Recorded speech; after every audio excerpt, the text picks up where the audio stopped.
Hey guys, welcome back to the HVAC Standard, the place to get all of your HVAC questions answered and more. Today I want to talk about humidity, or more specifically, how to control that humidity. On the channel we've done several videos on humidity itself, if it's too high, it's too low, all that kind of stuff. We really haven't got in depth about how you control that. Right now where I'm at, it's summertime. So, obviously we don't want a lot of humidity in the home. Our air conditioners are doing everything they can to dissipate any of that humidity that's coming in from outside because it's humid outside.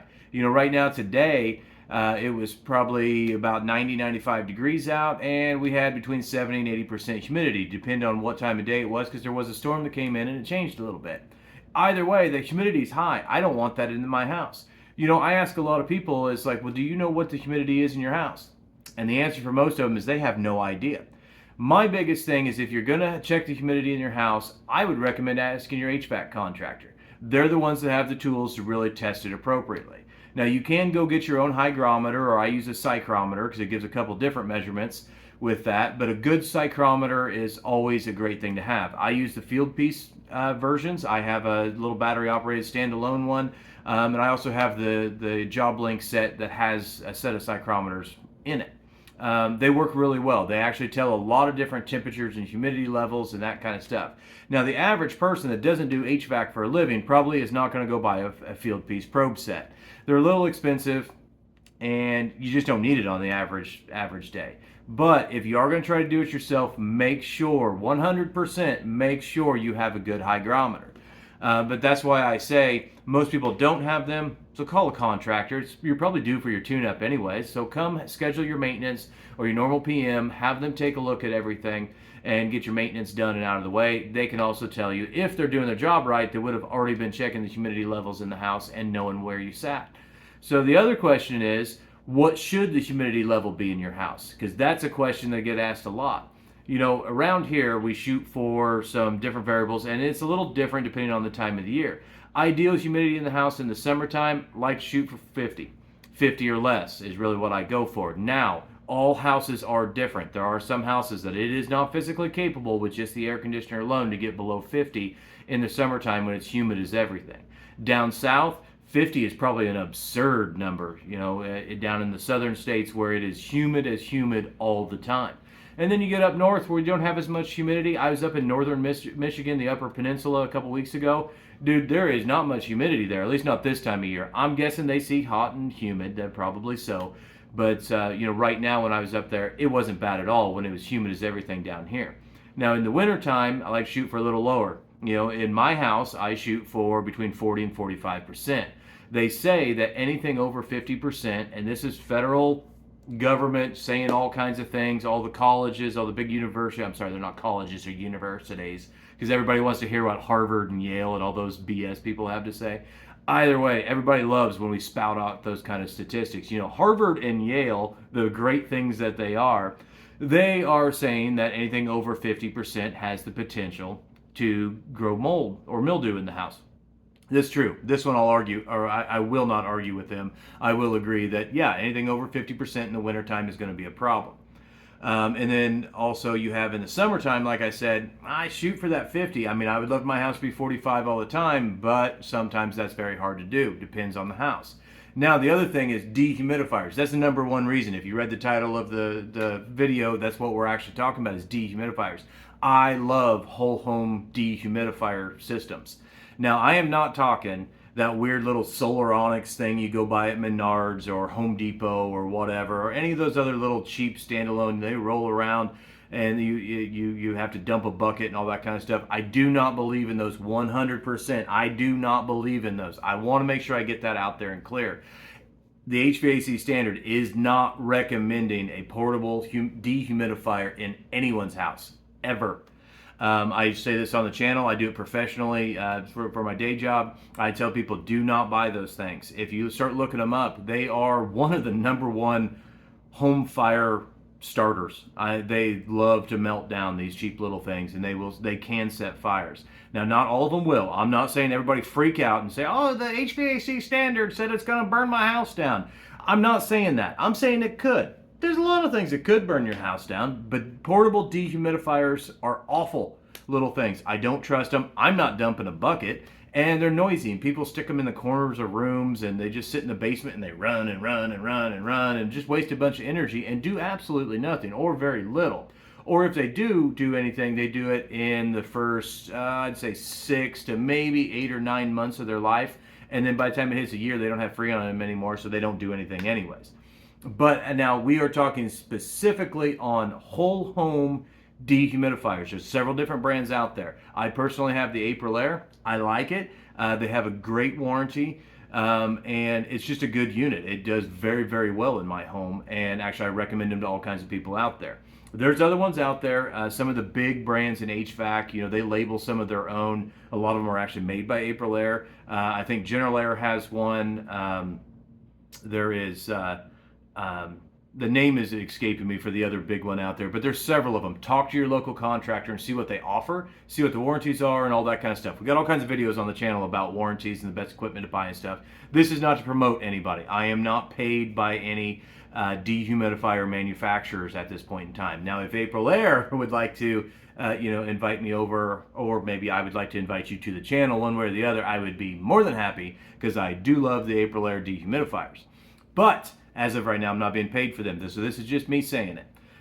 They do well. Like I said, they have great warranties. They are built like a good unit. These portable ones out there are cheap little plastic things, and they're awful. They're noisy. They are inefficient. They are prone to catch fire. That's a big one for me. All these little things that I've got that are awful for them, and you don't have much control. Now, the whole home dehumidifiers are awesome for the fact that you can hook them up different ways. There's a lot of people out there, and I know several people that have them, that use them as a standalone. You take them into your basement, you get them all set up, you get them leveled out and everything, you run a drain to it, and it just sits down there and runs. And a lot of them, they've got an interface on the front of them. You can set what percentage levels you want. Or you can be a little more extravagant, like what I have in my home. I have it ducted into my regular HVAC system. There's two 10-inch runs that, in my case, it actually sits in the garage, and I've got ductwork that runs up into the attic and across into the return. It draws air out of there, it pushes dry or dehumidified air back into the system, and the furnace blower actually circulates that back into the house. So I can do the entire house all at once. I have an Ecobee thermostat. I love the Ecobees. Again, not paid by Ecobee. If they would like to pay me, I'd be cool with that. But no, this is just me recommending. Aprilaire actually makes their own thermostat and humidistat that can control these things. Either way, Ecobee is what I already had, so this is what I use. But I can set my percentages that I want right there on the thermostat. So at the same time I'm setting my temperature. If I want it 70 degrees in the house, I go boop. If I want it 45% in the house, I go boop. And the thing does it all on its own. All I have to do is pull and clean that filter once in a while and stick her back in, and that's it. They're fully automatic. That's the awesome thing about these things, is once you set them up, as long as you change your filters, that's number one. Make sure you change your filter, just like we talk about with the normal HVAC system. You have to do that. But dehumidifiers can control the humidity in your home at any given time and make it what you want it to be. In my case, if I run it during the summertime, my air conditioner is going, and let's say, like I said, I want it at 70 degrees in the house. I like it cooler in here. During the day, it's at 70. It's at, I'm not going to tell you how low it is at night, but it's a lot lower than that. I like my air conditioning. It is a gift from God. I really do believe that. But my air conditioner is running along, cooling the house, and air conditioners naturally dehumidify a little bit anyways, but they can only go so far. So if I can use that dehumidifier to take the humidity down the same time that air conditioner is taking the temperature down, man, it's wonderful in here. It's the right humidity. It's comfortable. I'm healthy. My house is healthy. My family's healthy, and I mean it's a no-lose situation. The lower you can get that humidity, the better in the summertime. Now, obviously, you don't want to go too low. You hear all kinds of people talk about house getting too dry and all that kind of stuff. In the summertime, more than likely, you're not going to get the house too dry. But if you do set up a dehumidifier, run it about 45%. Mine's set for 45. It undershoots down to 43. Once it gets back up to 45, it kicks on again. There are some people who say you should have a bigger spread than that. My home works well. But whatever percentages that you need in your house, talk to your local contractor and let them set that up for you. And that way you get all the warranties, bells and whistles, and it's set up correctly. But at that point, you can control it and make it whatever you want. Has anybody been to the doctor lately? Has anybody heard these doctors say, well, you need a steam humidifier in your house? No, you don't. Quit listening to this. I get it. That vaporized air and moisture particulates that you inhale do help you breathe. I know that it does help people that have breathing or respiratory issues of any sorts, like asthma, COPD, any kind of problems that you have that it's hard to breathe. Vapor mist does help that, but you're destroying your home and it's not really helping you that much. I was at the doctor, it's been a while back, this past winter. I do my yearly checkup and all that kind of stuff, and I'm talking to her, and I like my doctor. She is very blunt, to the point, super nice lady, but, she's like, Andy, you're fat, you need to lose some weight.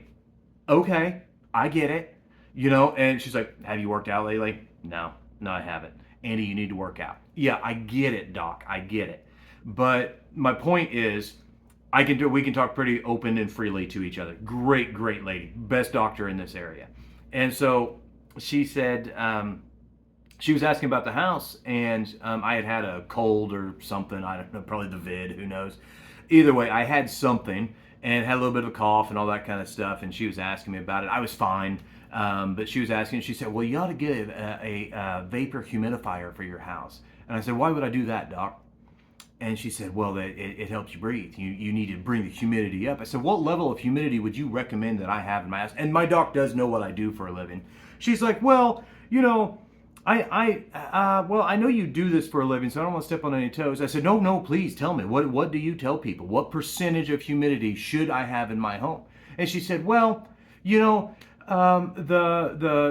federal national standings say that you should have about 55 to 60%. I said, oh, really? I said, did you know that those same federal and national statistics and studies that you're going off of, they also say that anything over 50% has the ability to grow mold and mildew in the home? She said, well, I guess I didn't know that part. I said, so which one are you gonna go with? And she's like, well, I always tell people they need humidifiers. Should I not be? And I said, no, you shouldn't be. I said, so you tell me that if someone does have breathing problems and you tell them to add a humidifier to the house, we get it over 50% and you have the potential to grow a biological growth of some sorts, and all of a sudden we do start growing biological growth, isn't breathing those spores from that biological growth worse than having 45-50% humidity in the house? I know she's a doctor, I'm not, I get it. No, we had a lot of fun with the conversation. There was no feelings hurt one side or the other. She's still my doctor, great doctor, like I said. But, we had that conversation because everybody always says, oh, I need more humidity in the house. Right now when I'm doing this video, as we speak, it is about the middle to later part of June right now. And at work today, somebody actually called and asked if they could have a humidifier put in. Now, we are a business, so obviously we did not say no. But, I ended up talking to them a little bit, and that makes me sound horrible. I didn't mean that in a bad way by any means. We don't do that kind of thing. But long story short, she had actually talked to somebody like 5 years ago when she bought a new system, offered a humidifier with the new system. She didn't do it, so she decided to go back and get it. Whatever.